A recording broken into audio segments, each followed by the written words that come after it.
ঢাকার রাজপথে না নেমেও যুদ্ধাপরাধীদের বিচারের দাবিতে সামিল হয়েছেন যুক্তরাষ্ট্রের একদল নাট্যকর্মী। টেক্সাসের অস্টিন শহরের অপেশাদার শিল্পীদের স্বরচিত এই নাটক সম্প্রতি প্রদর্শিত হয় বাংলাদেশ অ্যাসোসিয়েশন অফ গ্রেটার অস্টিনের আয়োজনে পহেলা বৈশাখের উৎসবে। টেক্সাস থেকে ডক্টর রবিউল ইসলামের পাঠানো তথ্য ও ছবি নিয়ে ডেস্ক রিপোর্ট। যুদ্ধাপরাধীদের চলমান বিচারের সাথে একাত্মতা জানাতে এই নাটক। এর সাথে সংশ্লিষ্ট কলাকুশলীদের সবাই বিভিন্ন পেশায় কর্মরত আছেন।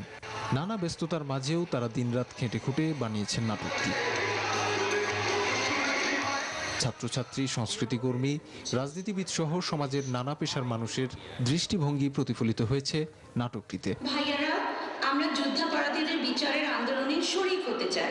এই অপেশাদার নাট্যশিল্পীরা মনে করেন যুদ্ধাপরাধীদের বিচার জাতির একটি ঐতিহাসিক দায়। এই দাবি সকল রাজনৈতিক দলমতের ঊর্ধ্বে, আর নাটকের চিত্রনাট্যেও এদিকটি প্রাধান্য পেয়েছে। তারুণ্যের উদ্দীপন যেমন আছে, তেমনি নবীন প্রজন্মের ভাবনা আর সন্দেহবাদীদের দোটানা উঠে এসেছে দৃশ্যপটে।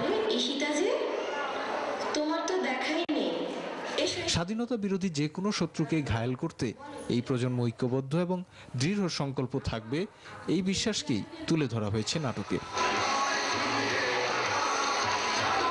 দেশ থেকে হাজারো মাইল দূরে থেকেও নাট্যকর্মীরা স্বাধীনতার চেতনাকে হৃদয়ে ধারণ করেন।